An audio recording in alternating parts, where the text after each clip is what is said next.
Well, good afternoon, everyone. I'm Schnaufer with the Global and National Security Institute. I'm here with Dr. Ellen Messer, who's on faculty at the Friedman School of Nutrition and Science Policy at Tufts.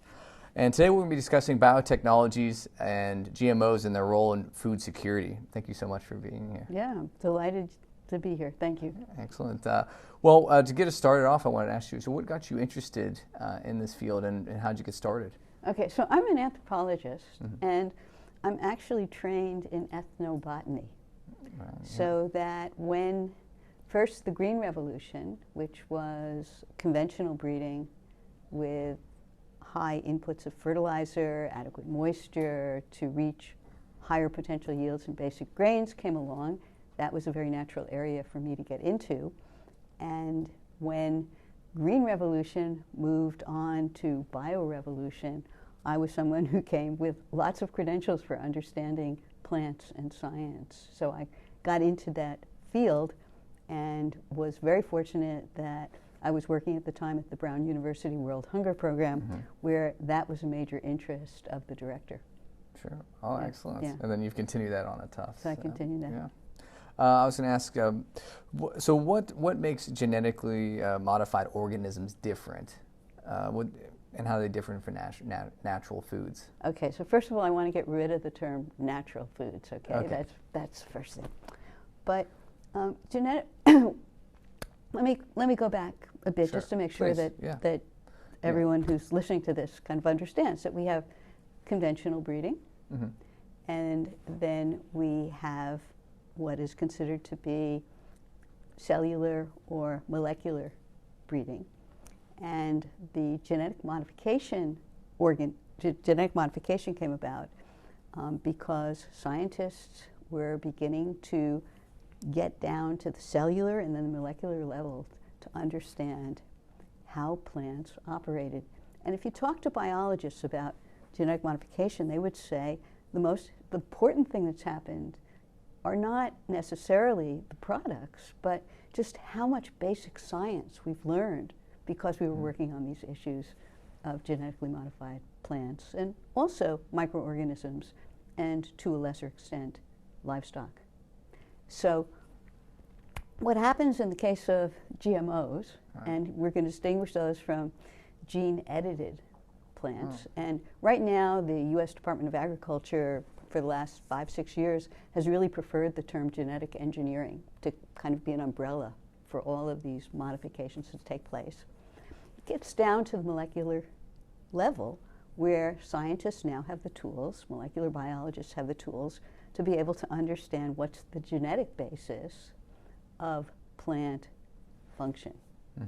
And because they have those tools to begin to understand what's the relationship between genes and gene products, and then what we all see as the finished organism, they began to seriously look at the ways in which scientists could begin to manipulate those processes by targeting specific traits, that is specific genes, that produce specific gene products, that is outcomes that would be different from conventional known varieties of particular species. So what's different is that you have, or we have, scientists who are able to target particular changes based on their understanding of genes and chromosomes, that molecular basis, to be able to try to produce traits of interest. So if I'm talking about these issues, I just want to make sure everyone understands that basically looking at particular species, that is plant species, you know, what we know as rice, corn, beans, particularly soybeans, cotton, we're looking at particular species. We're looking at particular modes of transformation, that is, how do you get new genes into plants that didn't have these genes before? And that's the really controversial part, because scientists have developed a whole number of techniques for modifying plants. And we can get into the weeds on those issues if you're interested, but I know we don't have that much time, so you might not want to get into that right now. But there are those techniques, that is, what's the mode of transformation? And then there are the characteristics, that is, what traits are you trying to modify? Right. So we can look at traits like the now very controversial trait of herbicide tolerance.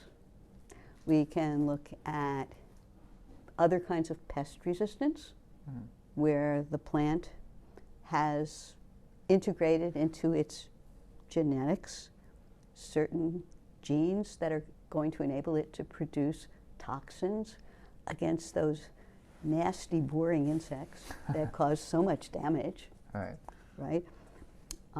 There are also certain traits to extend the shelf life of plants by modifying the way in which they produce the chemicals that bring the plant to its ripeness. So these are just some examples of the traits.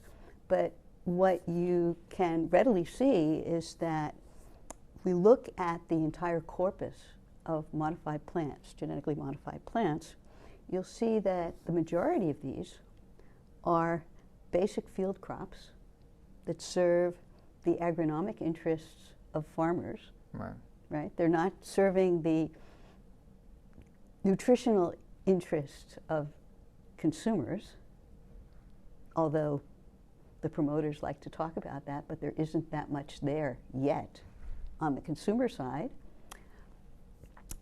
And most of these traits, these agronomic traits then, are herbicide tolerance, pest resistance, and there will be, I think, in the pipeline, coming through the pipeline soon, a number of traits in plants that do have certain nutrient enhancements. But that wasn't where things started, and that enabled those who were very, very wary of tampering with the basic genes of our food supply, gave them a chance to really get very anxious about what these traits stood for, what this new technology stood for. The other piece in that anxiety is they looked at who was doing the deciding, who was making decisions on what to work on.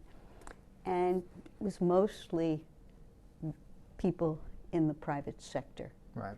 So even though scientists in universities who had started their own companies, or just very bright young scientists who decided they would plan this, they all got bought up by these really big companies. We know everybody loved to hate Monsanto, which is now Bayer. I don't hear as much hate for Bayer as we used to hear about Monsanto all the time. But it's not only that big merger, but as I look across the changes in the business of genetically modified plants, which is because there is so much overlap with chemicals, that is herbicides in particular, the glyphosate herbicides, which are misused and therefore create conditions where they can be carcinogenic. Much of the resistance against the genetically modified plants, the GMOs, is the idea of who controls the food system. Right. Who makes these decisions? And people no longer say, as they did when I was a kid, which was a long time ago, they no longer say, better living through chemistry. They're just saying about how many people are dying through chemistry, and therefore there's just a lot of distrust of these really big companies. And if we have time, we can also go into some of the really nasty behaviors of companies like Monsanto. Well, that kind of ties into a question about, we talked a little bit about the pros of GMOs and being able to alter plants to be more tolerable to maybe different climates or to herbicides or not to need them. But what are the kind of pros and cons of using them going forward? Yeah, so let me just say that around the year 2000, 2001, one of my colleagues, really terrific guy named Glenn Stone, who's in St. Louis,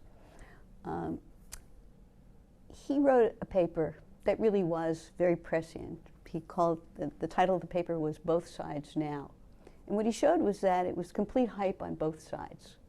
That is, that they're going to save the world, they're going to produce food for a starving world, they're going to be able to respond appropriately to climate change, they'll be able to respond to the GMOs. Right. And then on the other side, you would say, no, what we're going to see is reduction in biodiversity, we're going to see really a decrease in resilience that comes about from traditional varieties, and we're going to see that the big companies are going to control our food systems, and that can't be good. Right. So both sides now, hype on both sides. And what he talked about in his discussion, because this was in the journal Current Anthropology, which always has a big section for discussion, what he tried to generate was a conversation around what could be a middle ground. Sure. But since then, the middle ground hasn't been developed. Instead, the hyperbole on both sides has grown. And this is a very difficult situation. So let me just take us back to the basic issue, which I think is what you're asking, or that I sometimes see in questions like yours, which is, how many people can the Earth support? And are we going to run out of food? You know, this basic Malthusian, neo-Malthusian question about whether population's going to out-eat our food supply. And if you read the pro-GMO view, you would think that the only things that are going to save the world from starvation are going to be GMOs. Right. However, as someone who studies food systems, you know, the ecology of food production, the market availability of food, and the relative prices, you know, what are the incentives for farmers to produce particular foods versus others, and the way in which consumers choose their diets. That's a whole other topic we could be talking about, you know, how does the food business, big food, really get people where they are eating foods that aren't good for them, that are producing really negative health impacts, chronic disease, but that's another discussion. Or the nutritional value of food. If we look at all of these things together, the basic issue is that the world produces more than enough food to feed everyone an adequate basic diet. Most people don't realize this because there's so much hype out there about why we need GMOs, because we're running out of food. I mean, the real issue, and again, I'm showing my age because I came of age, and if we're talking particularly to an audience of university undergraduates and graduate students, I came of age at a time when Frances Moore Lappé wrote her first Diet for a Small Planet, where she showed that looking at the data, the world wasn't running out of food. The problem was who controlled the food system and what kinds of foods were being produced. That is, that most of our basic grains, and this then gets back to the GMO questions, most of the GMOs are being produced for feed grains for animals. Right. And in fact, a lot of the innovative work in producing pesticide resistance, not pesticide resistance, but pest resistance, pest resistance in the basic grain and legume crops that are mixed together to feed all kinds of livestock, from poultry, you know, small livestock, poultry, to larger livestock, cattle. If we look at that, most of the work is going on for feed grains, you know, both cereal grains and what we call grain legumes. And if the food system, Frances Moore Lappé says, the food system could be controlled by the people. Now, I have some problems with saying, okay, who are the people?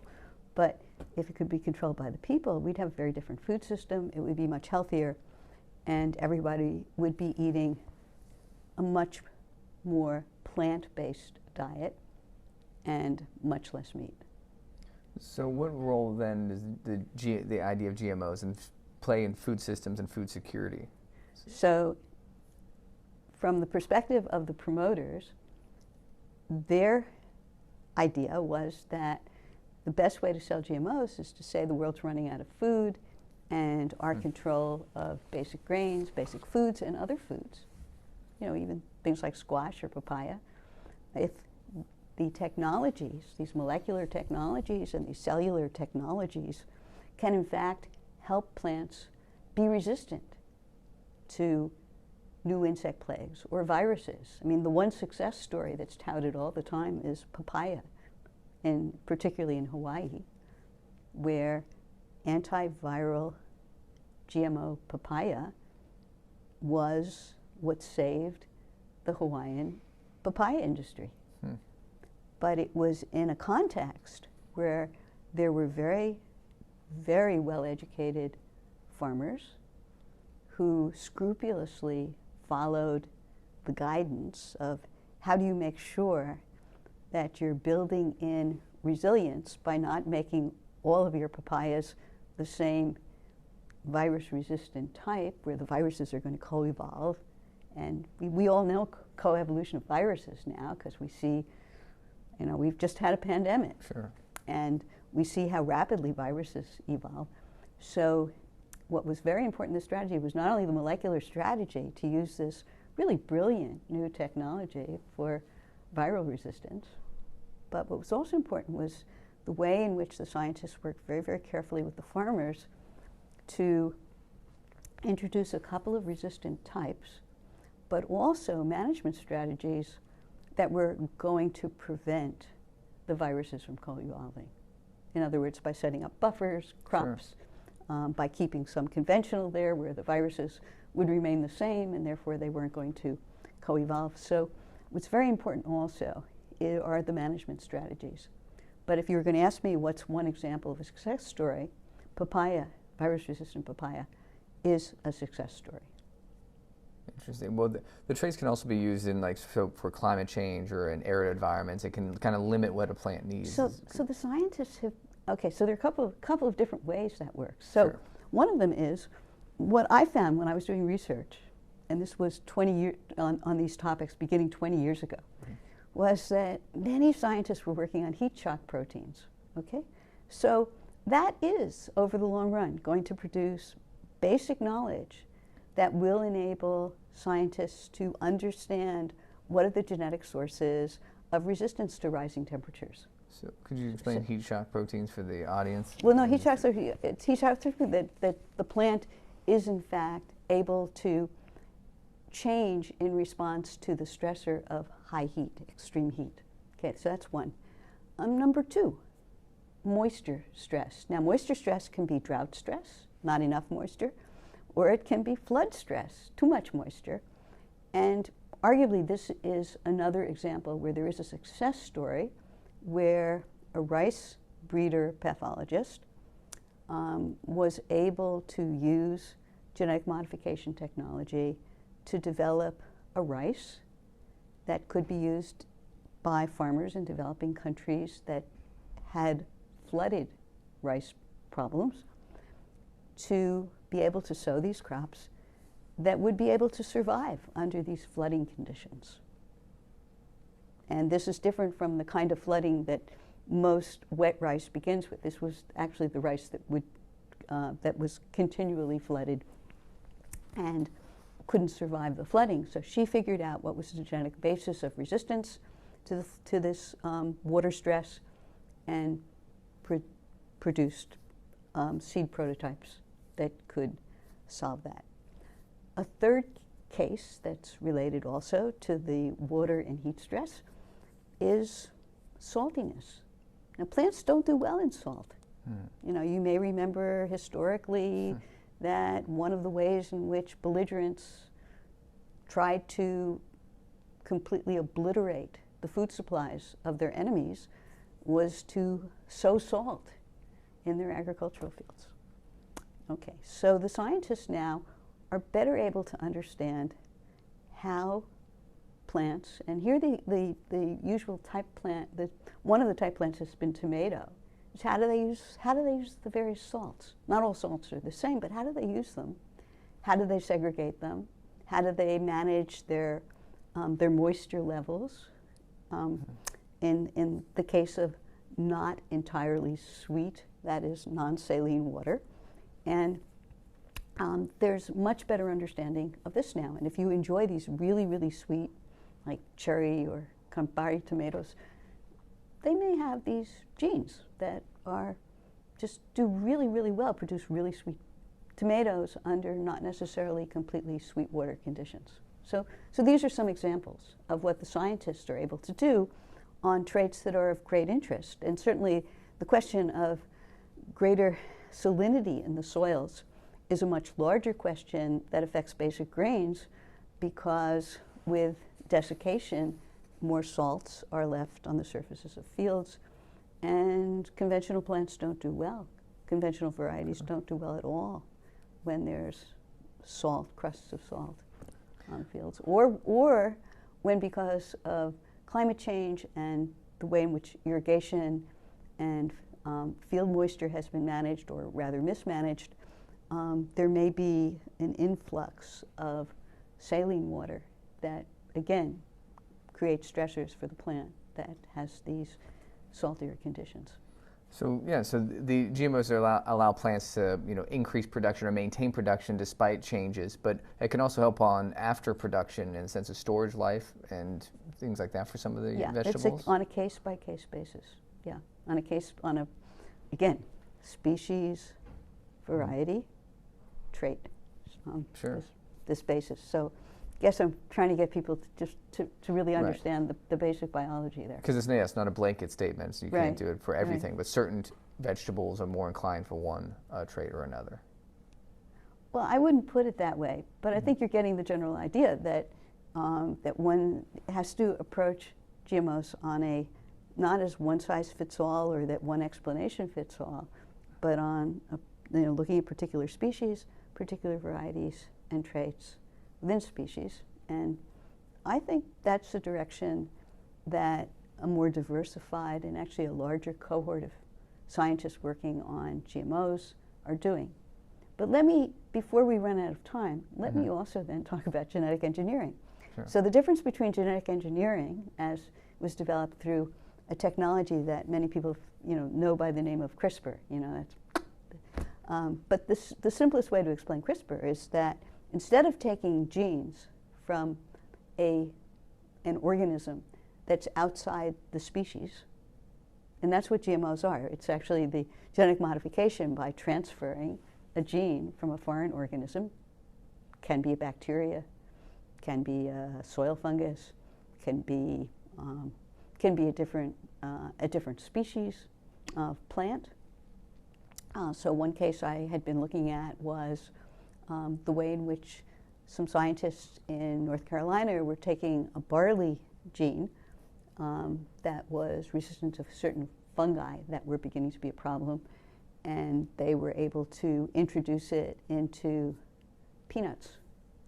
Now that never went anywhere because there wasn't a market for it, and the university didn't have time to develop it as a market. But it's an example of, again, taking a gene from a species that's not the species you're interested in, finding that it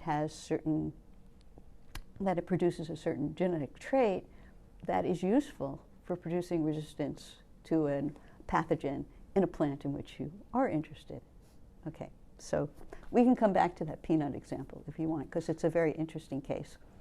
But genetic engineering doesn't involve that. What it involves is understanding what genes the plant has, a particular plant has. And one of the places they started was mushrooms with this. But understanding what are the genes in the plant on a chromosome. If you've done basic biology now, you know that genes are organized into chromosomes. And now that they understand which genes produce how particular genes, not all the genes, but how particular genes produce particular products that are of interest, then what they can do is they can look at the plant chromosome, and at the molecular level they can tweak the genes along the chromosome, rearrange them.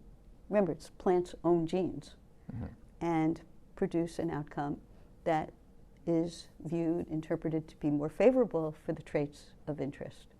Okay, it can be, and this is actually where resistance to certain pathogens, particularly under conditions of climate change, might be very interesting, and work on that.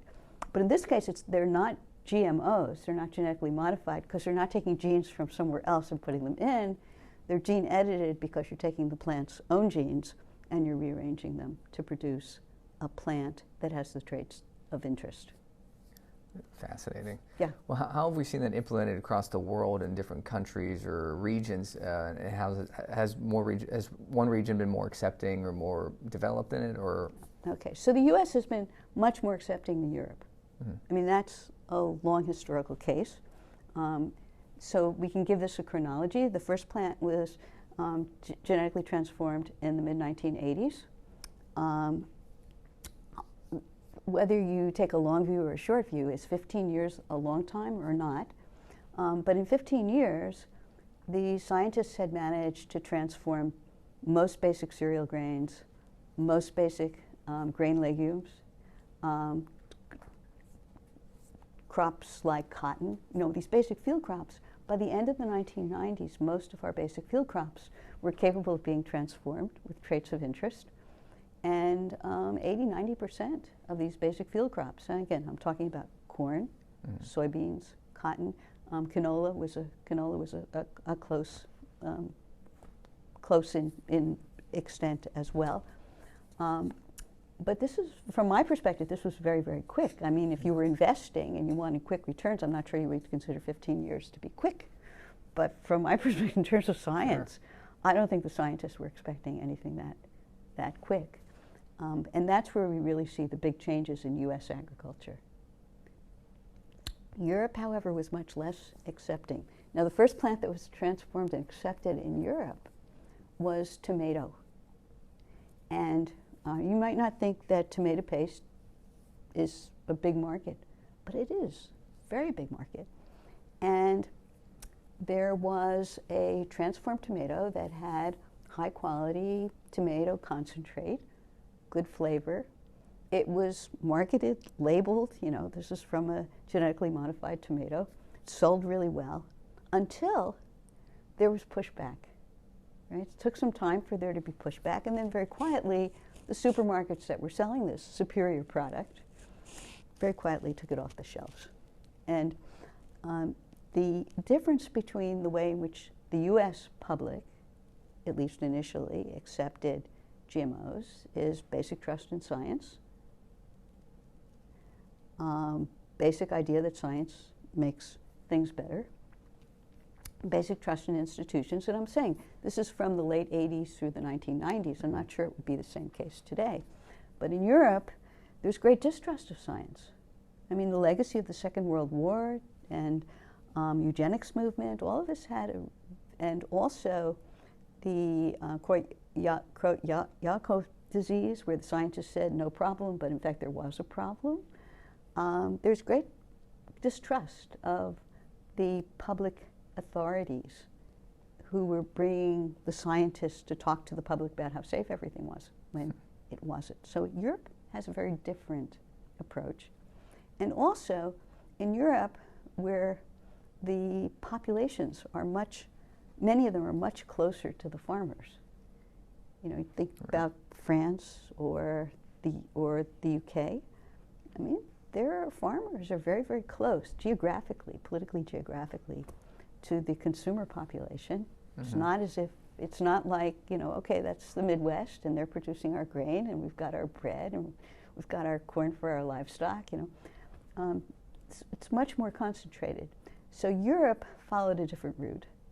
And their route was the precautionary principle. And the precautionary principle basically asserts that until the scientists can assure that they're 99% sure that these products are safe, then they shouldn't be allowed. And so this produced a number of trade disagreements between the US and Europe, but it's a different approach. Now, let me give you one other example, which I think is from developing countries, because I know you're interested as well in food security, as security issues. So we've had a very interesting case the last several years with what's called BT eggplant. Now, in this example, eggplant is a very, very important vegetable in South Asia. And it's a very large problem that the plant is attacked by certain kinds of boring insects. And there is a genetic modification approach of introducing an insect-based gene that produces a toxin called Bt toxin. Just I'm saying, why is it called Bt? Bt eggplants, because it's Bt toxin from these soil bacteria that produce the toxin. That, to borrow one of your earlier terms, that's a natural pesticide. Right. Okay. So the question was, would this be approved? In other words, it was an approach that would definitely have a huge market if it was approved, because it would greatly reduce wastage to insect damage. So what happened? We actually have a really powerful experimental case to look at to see what happens, because in India, the Bt eggplant was rejected. That is, the government would not approve it, so it would not be available. And in Bangladesh, it was approved, so it should be available. And what were the differences? Well, there are political differences, for sure. The governments are very different in those two places. But there's also what some of my colleagues were looking at. They were going around talking to people, and they said, well, in India, we also have certain kinds of cultural beliefs. And these cultural beliefs think about organisms as from the holistic, the whole organism perspective. And the genetic modification approach is to take one gene and say, okay, we're going to make this plant, could take that gene, we're going to make the plant resistant to the bugs that attack it. But that's going to have some impact on the rest of the plant, because we think of the plant as an entire plant, an organism that's more than just this one part. So that was one of the arguments that was used to reject Bt eggplant in India.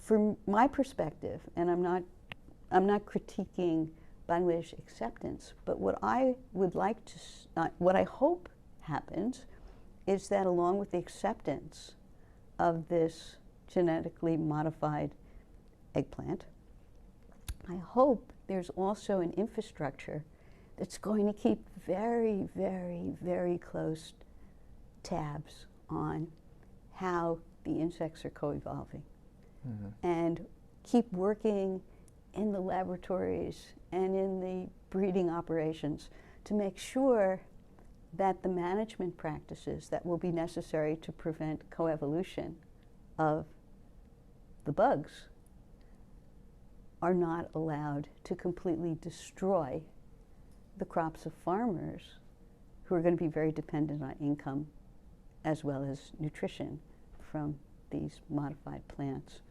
So what I'm introducing here is the idea it's not, GMOs or genetically engineered plant issues alone.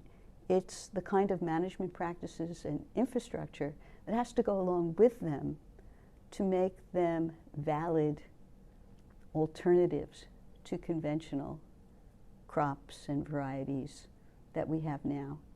And I have not seen the investments by the promoters in these important, essential management practices and practical science and technology that has to go along with them if it's not going to go in the direction of disaster. Well, right now, how much of the general food supply is made up from plants or animals that have been through this process? The majority of these field crops, right? Most of this is maize, soybeans, canola, cottonseed. Majority of the field crops are fed to animals.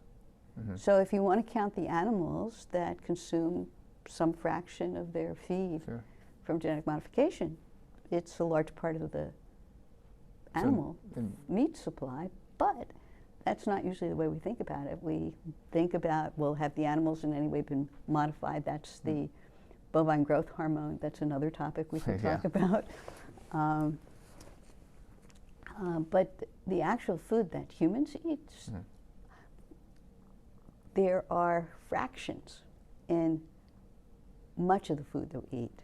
Right. Okay, so if you take a chocolate bar, and the way in which chocolate is processed is by having an emulsifier. What makes it kind of creamy and stick together is the lecithin. And if you look at the ingredient list, like I'm a nutritional anthropologist, I look at ingredient lists all the time. You look at it, what you'll see is that almost all of the chocolate has soy lecithin. Yeah. And if they want to show that they have no GMO ingredients, then they're going to emphasize that instead of soy lecithin, they have sunflower lecithin or some other emulsifier. But almost all of our products have some very small fraction of that. Most of the corn that we eat, and I don't know about you, I eat lots of corn tortillas, you know, we eat lots of tacos. None of that corn has been really promoted as genetically modified. In fact, if we go back to the years 2000, 2001, there was a huge scandal because corn that had been approved for animal use, GMO corn, had been mismanaged by the grain traders, and it had entered the human food supply for which it wasn't approved because certain corn millers were not carefully segregating the corn, what had been approved, what hadn't been approved. So there was a huge scandal, big withdrawal of taco shells, and very quietly, some time after that, the corn was approved for human use. I mean, no, as far as we know, no one got sick, although I'm sure that the anti-GMO people will assure you otherwise. Right. But much of the corn is not genetically modified that is entering the human food supply chain, although my guess is that there's going to be more and more corn that is genetically modified and does better in certain environments that will be approved and will enter the human supply chain. But right now, my basic point is that most of the field crops that account for most of our GMOs in the U.S. are fed to animals. Right. So 2 more questions. With that in mind, how do we see GMOs and biotechnology generally affecting global hunger, particularly in regions of conflict or where there's, where fields aren't as readily available? Okay. So I know that certainly is our interest today, and it's our interest also in our conference tomorrow. Again, going back historically, in 2003, there was horrible food insecurity, extreme food insecurity across many countries in southern and eastern Africa. And food aid that was being delivered by the U.S., that was U.S.-grown corn, for the most part, was genetically modified. Oh, okay. So that was hugely controversial because some of the countries did not want to accept genetically modified corn. The reason for that was not only whatever public resistance there was to the possible lack of safety of genetically modified organisms. There was some public resistance. But the other issue was that these countries that sold livestock to Europe, and Europe was really operating from the precautionary principle that was really trying to damp down U.S. exports of genetically modified grain, they wanted to have conventional corn, not GMO corn. The other piece of the resistance was that farmers are extremely interested in finding new varieties. And the concern was that farmers, you know, if they got the corn, the whole grain corn, they'd take some and they'd plant it. And once you plant it, it has pollen, it's wind pollinated, it's going to affect all your corn. And so that was another piece, that concern that farmers would be sowing the corn, and therefore all the corn would be somehow affected by wind pollination. So what happened in this case? Well, there was real pushback on the part of the GMO interests in the US. You know, some of it was pretty nasty, as you can imagine. They're saying, well, here we're giving them this food, and they're saying they don't want it because it's GMOs. But the second part of the argument, which was that they didn't want the whole grain mixing in with their food supply, that was addressed in some countries. And so the agreement was it could enter, but it would be milled, right? So it wouldn't be the whole grain, it would be milled, so that that argument and that point of resistance would be taken off the table. Interesting. Well, with that in mind, my last question would entail, what do you see going forward with biotechnology, with food supplies, not just here in the United States, but in places facing climate challenges, but also as space exploration continues? So do you see GMOs on Mars? I think, do I see GMOs on? That's the first time anybody's asked me that question. Actually. Well, I mean, I figured it sounds like it could be a possibility. Yeah. So I think GMOs, have a role in a biodiverse, ever-evolving food supply. Okay, I think they have a role, but not the role of those who hype that it's the solution for world hunger, and not the absolutely no role for those who say it should have no role because it's controlled by the companies. I think there's great potential.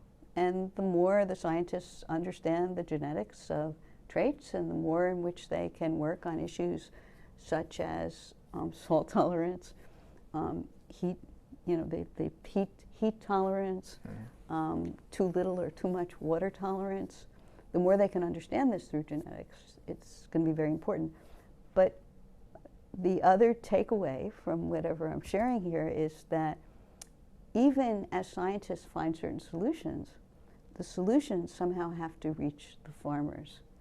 And the problem that I've observed over the last 25 years of looking at really good ideas that scientists have managed to develop, unless there is also that next step of finding seed producers who are going to multiply the seed, are going to segregate seeds that have certain traits that are desirable from those that don't, and also that there are institutions that are going to be monitoring the seeds over time to see how they perform under changing environments and changing ecology of insect pests. It's got to be a whole package. So my long response to you is that there's a role, but it's going to take, for this role, favorable role for GMOs to be part of our food systems going forward, there's going to be have to be a lot more diverse public investment in controlling the technologies and playing a role in participating in that control, in that decision making, in that oversight, in that monitoring. And with all the nasty politics around the world, and particularly in the places where we're looking at food as a weapon, I don't see that kind of public participation coming about easily. I won't say I don't see it coming about in the short term. I won't say that. I can always hope that there will be positive examples, but I would say that it is necessary, and that's one of the reasons that it's so important that we are addressing this question of food as a weapon and conflict, because until those issues are on the way to solutions, we're not going to be able to get that kind of public participation in oversight on the food supply. Excellent. Do you have any closing comments you'd like to say on the topic? Yeah, I think I should just say one other thing, and that is that many of our favorite tropical crops are really under tremendous pressure right now from changing environment, not only heat stress and changing rain regimes, but also insect regimes. And at some point, biotechnology is it's trying to be part of the solution to understanding how we will continue to have cocoa, how we will continue to have coffee, and tea. 3 really major beverage crops that are so important for incomes for developing country farmers. And I'm sure that the science and technology can be built. What I'm concerned about is how the farmers will participate in that process, and then who will control technology as it develops. Well, that's an excellent point. Well, thank you so much for joining us, Dr. Thank Messer. you for It's been a having pleasure. me. Yeah, Yeah. thank you.